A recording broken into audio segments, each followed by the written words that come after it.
नमस्कार दोस्तों, ये video editorial compilation for mains का पार्ट है। आप प्लेलिस्ट में जाके एडिटोरियल की वीडियोस पेपर वाइज और टॉपिक वाइज देख सकते हो।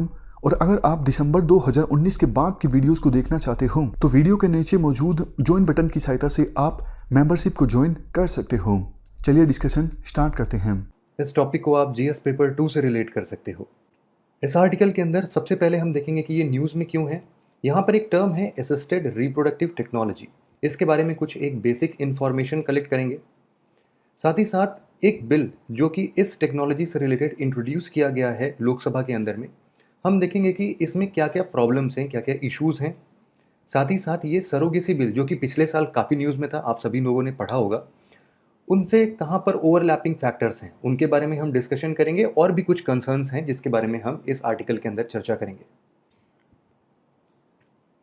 असिस्टेड रिप्रोडक्टिव टेक्नोलॉजी बिल, ये न्यूज़ में इसलिए रहा था क्योंकि हाल फिलहाल में यूनियन हेल्थ मिनिस्टर हर्षवर्धन ने 14 सितंबर को लोकसभा में ये बिल इंट्रोड्यूस किया था, ये कहते हुए कि भाई हमारे देश में बहुत सारे ART बैंक्स हैं, मतलब कि आर्टिफिशियल रिप्रोडक्टिव टेक्नोलॉजी के बैंक्स हैं, क्लिनिक्स हैं, जो कि पता नहीं एथिकल प्रैक्टिस करते हैं कि नहीं करते हैं।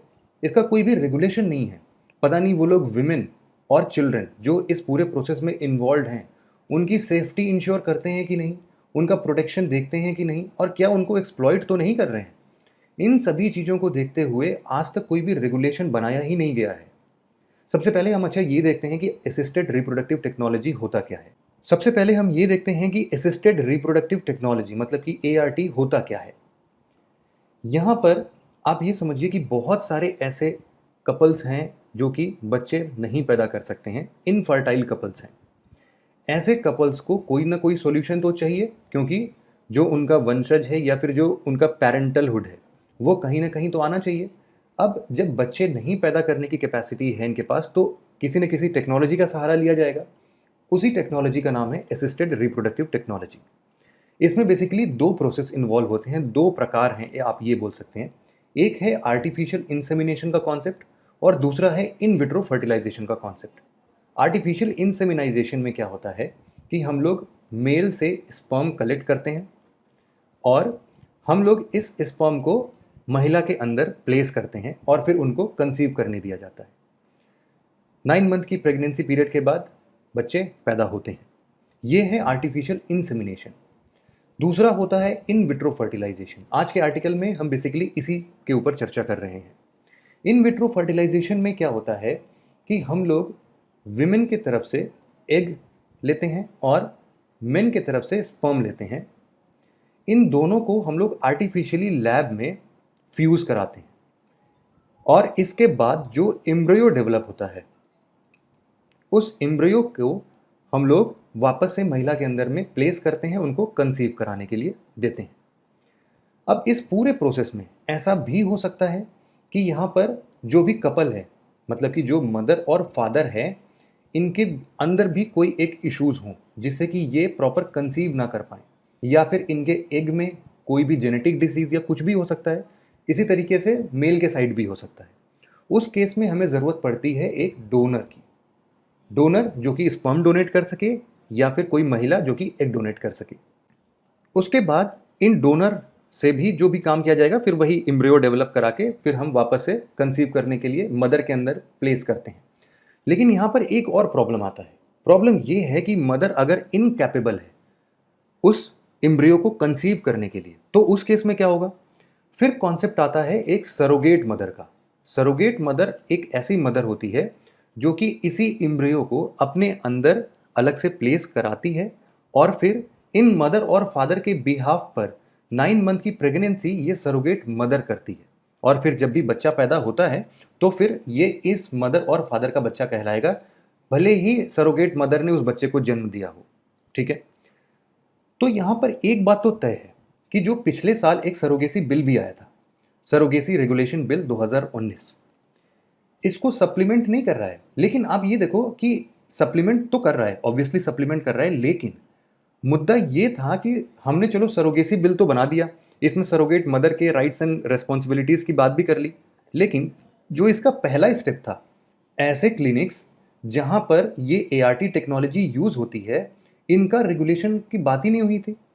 इसीलिए हम ये बोल सकते हैं कि ये जो बिल अभी आया है, असिस्टेड रिप्रोडक्टिव टेक्नोलॉजी बिल 2020, ये सरोगेसी बिल को सप्लीमेंट करता हुआ है। सरोगेसी बिल जो है वो सेकंड स्टेप है।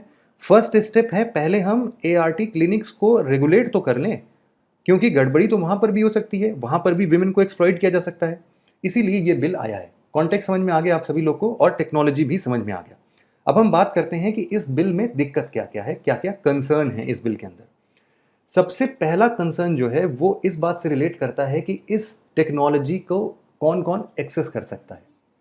इस बिल में ये लिखा हुआ है कि इस टेक्नोलॉजी को केवल मैरिड हेटेरोसेक्सुअल कपल ही यूज कर सकते हैं, मतलब जिसमें एक पुरुष है, एक महिला है और इन्होंने शादी की हुई है, और इसमें और विमेन जो है उसकी एज मैरिज की एज से ज़्यादा है, मतलब 18 साल से ज़्यादा की उम्र है इस महिला की, तो ही ये इस बिल के अंदर ये लोग एआरटी टेक्नोलॉजी का इस्तेमाल कर सकते हैं।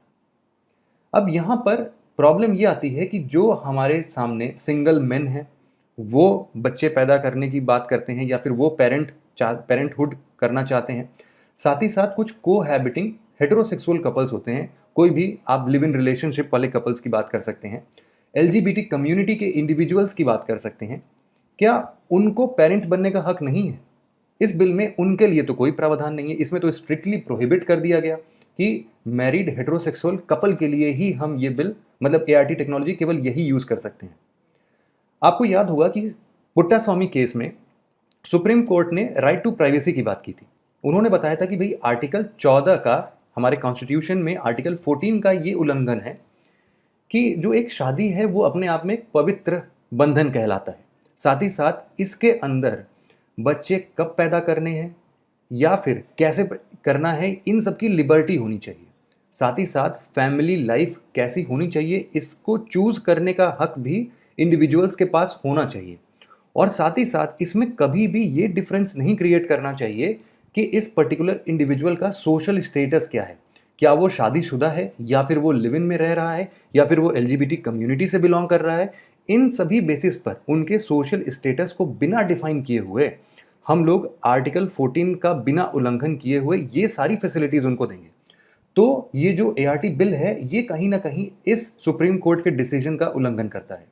साथ ही साथ नवतेज जौहर का एक केस आया था, उसमें जस्टिस चंद्रचूड़ ने ये बोला था कि जो सेम सेक्स कपल्स होते हैं, मतलब कि गे कपल्स हैं या लेस्बियन कपल्स हैं, इनके इक्वल प्रोटेक्शन के लिए हमें पॉजिटिव स्टेप्स उठाने की ज़रूरत है। तो इस लिहाज से भी देखा जाए तो इस बिल में ऐसा कोई प्रावधान नहीं है। साथ ही साथ कुछ और भी बहुत ही अलग ढंग से इसको ट्रीट किया गया कि एआरटी बिल के अंदर ये बोला गया कि जो भी फॉरेन सिटीजन्स हैं उनके लिए कोई प्रोहिबिशन नहीं है, वो अगर बाहर से आते हैं तो उनके लविंग रिलेशनशिप को ये बिल मान रहा है। लेकिन क्या इंडिया में ऐसे लविंग रिलेशनशिप का कोई वजूद नहीं है? इसीलिए ये आर्टिकल इस बात पे भी क्रिटिसाइज करता है कि इस बिल में एटलीस्ट इंडियन सिटीजन्स को इस बेसिस पर भी डिस्क्रिमिनेट नहीं करना चाहिए था। साथ ही साथ इस बिल के अंदर ये भी लिखा गया है कि जो एग डोनेट करने वाली महिला है उसके प्रोटेक्शन की बात बहुत कम की गई है।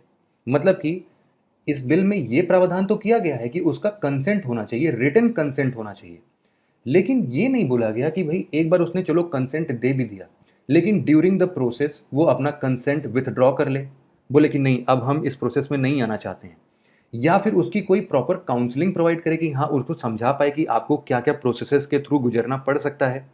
इन सब की बात इसमें नहीं की गई है। साथ ही साथ इसमें इस महिला को जो कि एग डोनेट कर रही है इसके कंपेंसेशन की बात नहीं की गई है। एक्चुअल में होता यूं है, मान लो आप इस तरीके से अगर किसी महिला से एग डोनेट करा रहे हो तो एक प्रकार से आप उससे सर्विस ले रहे हो।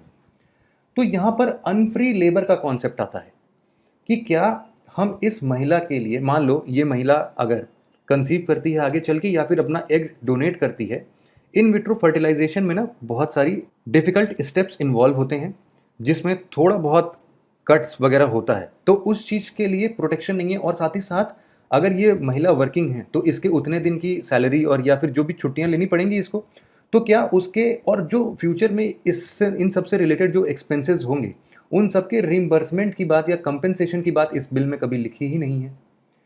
इस तरीके से जो ये अनफ्री लेबर का कॉन्सेप्ट है ये कहीं ना कहीं हमारे कॉन्स्टिट्यूशन में आर्टिकल 23 को प्रोहिबिट करता है।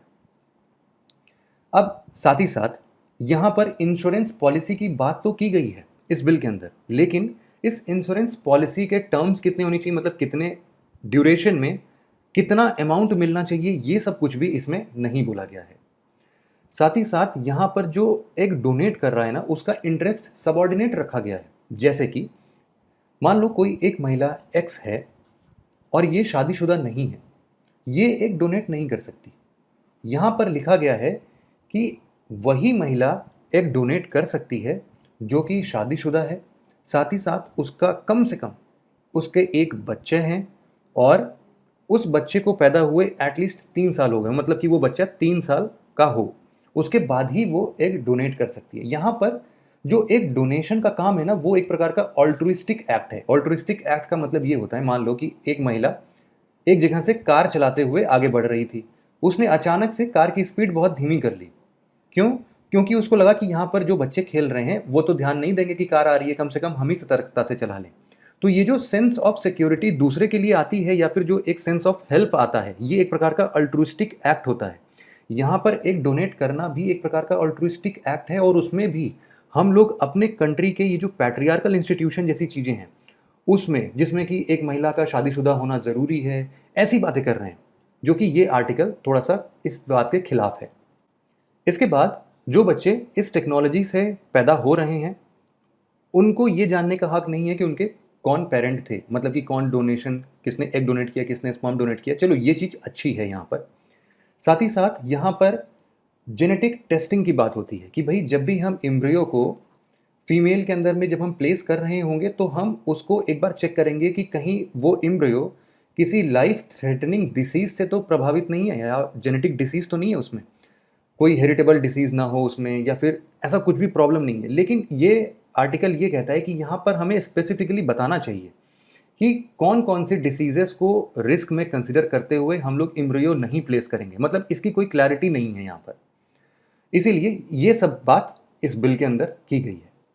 साथ ही साथ यहाँ पर एक चीज़ और पढ़ने की है कि सरोगेसी बिल के अंदर और जो ये ART बिल है, इन दोनों के अंदर बहुत सारे ओवरलैपिंग चीज़ें हैं, क्योंकि देखो क्लिनिक्स वगैरह तो सेम ही होंगे दोनों के, लेकिन यहाँ पर बहुत सारी चीज़ें ऐसी हैं जो कि ओवरलैप नहीं करती हैं। जैसे कि यहाँ पर जो कपल की डिफिनीशन है, इनफर्टिलिटी, आर्ट क्लिनिक्स, बैंक, इन सब का जो डिफिनीशन है दोनों में कोइंसाइडिंग नहीं है, एक जैसा नहीं है। साथ ही साथ यहाँ पर ये बोला गया कि जो एक सरोगेट मदर है वो एक सिंगल वुमेन हो सकती है, बट वो ART एक्सेस नहीं कर सकती। तो यहाँ पर भी कॉन्फ्लिक्ट आ गया दोनों में कि भाई बात तो सेम है, आप क्यों इस तरीके से भेदभाव कर रहे हो। यहाँ पर इस बिल के अंदर एक चीज़ है कि जो सरोगेसी बोर्ड है वो ही ART के अंदर भी एडवाइजरी बॉडी का काम करेगी, उसी जैसे फंक्शन करेगी, जो कि डिज़ायरेबल भी है, ऐसा होना चाहिए। बट स्टिल ऐसे बहुत सारे बॉडीज़ हैं जहाँ पर इन दोनों जगहों की बात होगी और वो अलग अलग तरीके से काम कर रहे हैं। तो यहाँ पर डुप्लीकेशन ऑफ वर्क हो रहा है। रेगुलेशन कौन करेगा, किससे बात करनी है, इन सब की कन्फ्यूजन होने वाली है, जो कि ये आर्टिकल बोलता है कि इसको हमें अवॉइड करना चाहिए। यहाँ पर यह भी बोला गया कि जो सरोगेसी बिल है उसके अंदर पनिशमेंट जो प्रावधान किए गए हैं पनिशमेंट के, वो अलग हैं, उनका बिहेवियर अलग है, पनिशमेंट का ड्यूरेशन या फिर उनका चार्ज अलग है। यूजुअली देखा जा रहा है कि जो ऑफेंसेस SRB के अंदर में है वो ज़्यादा खतरनाक है। मतलब कि एक तो ये सबसे सीधा सीधा ये कि ART के अंदर जो है वो तो बेलेबल ऑफेंस है, लेकिन SRB के अंदर किया गया ऑफेंस बेलेबल नहीं है। ये बोला जा रहा है कि जो इस बिल के अंदर ART के अंदर जो भी रिकॉर्ड्स होंगे वो 10 साल तक मेंटेन किए जाएंगे, जबकि SRB के अंदर जो रिकॉर्ड्स हैं वो 25 साल तक के लिए मेंटेन किए जाएंगे। देखो क्लिनिक जो होती हैं ART या सरोगेसी से रिलेटेड, वो काम तो वही करती हैं, तो ये अलग अलग रेगुलेशन क्यों हैं, कन्फ्यूजन नहीं क्रिएट होगी बाद में चल के। इन्हीं सब बातों पर यह आर्टिकल चर्चा करने की कोशिश करता है। कुछ और कंसर्न्स हम देखते हैं, जैसे कि जो ग्रीवांस सेल है वो वन साइडेड है। यहाँ पर ग्रीवांस सेल को वन साइडेड रखने की बात इसलिए की जा रही है क्योंकि मान लो काउंसलिंग सर्विस हम दे भी देते हैं क्लिनिक्स को, और अगर क्लिनिक ही काउंसलिंग सर्विस कर रही है तो यहाँ पर तो कॉन्फ्लिक्ट हो जाएगा ना। उनको तो पैसे कमाने हैं, तो वो तो यही समझाएंगे कि अरे ठीक है, बहुत दर्द नहीं होता है, बहुत छोटा सा ऑपरेशन होगा, कुछ नहीं होगा, तो वो तो यही समझाएंगे। लेकिन जो एक्चुअल कॉज है, जो कि उसको पता होना चाहिए उस महिला को जो कि एग डोनेट कर रही है या फिर इन विट्रो फर्टिलाइजेशन के लिए जा रही है, वो तो नहीं पता चल पाएगा। इसीलिए ये वन साइडेड है, इसको भी हटाना चाहिए। कोई एक इंडिपेंडेंट बॉडी रखनी चाहिए, हमें एथिक्स कमेटी बनानी चाहिए। यहाँ पर हमें ये पता है कि एसआरबी के बिल के अंदर बात कर लें या फिर इस बिल के अंदर भी खतरनाक सेंटेंसेस या फिर हाई सेंटेंसेस हैं, हेफ्टी फाइन्स हैं। लेकिन हमने ये भी देखा है कि पीसीपीएनडीटी एक्ट 1994 का है, इसके अंदर भी बहुत खतरनाक ऐसे ही हाई सेंटेंसेस और हेफ्टी फाइन्स लगाए गए हैं। बट स्टिल चूंकि इनका इन्फोर्समेंट बहुत पुअर रहा है, इसीलिए हम इसको आज तक कंप्लाई नहीं कर पाए हैं। ज़रूरत ये है कि हम इन एक्ट के पनिशमेंट को इतना स्ट्रिंजेंट ना बनाते हुए हम कंप्लायंस की तरफ ज़्यादा जोर दें कि इनका इन्फोर्समेंट अच्छे से हो सके। जो पेशेंट्स ऑलरेडी ऐसे फर्टिलिटी क्लिनिक को सू कर रहे हैं, उनके लिए हम लोग कुछ क्रिमिनल कोर्ट्स की बात कर सकते हैं जो कि इन केसेस को प्रिफर करें। साथ ही साथ ये बिल के अंदर जितने भी बॉडीज़ इन्वॉल्व हैं, उनको ये बोला जा रहा है कि आप सेंट्रल गवर्नमेंट या स्टेट गवर्नमेंट के डायरेक्शन से आप बंधे रहें, क्योंकि हमारा नेशनल इंटरेस्ट है। हमें फॉरेन स्टेट्स के साथ फ्रेंडली रिलेशन बनाना है, हमें डिसेंसी मेंटेन करनी है, मोरालिटी मेंटेन करनी है। लेकिन कहीं ना कहीं ये सब इन बॉडीज़ के इंडिपेंडेंस को अंडरमाइन कर रहे हैं। तो ये आर्टिकल इस तरीके से इस बिल के ऊपर टिप्पणी करता है। इस डिस्कशन में फिलहाल इतना ही है। Thank you very much for discussion.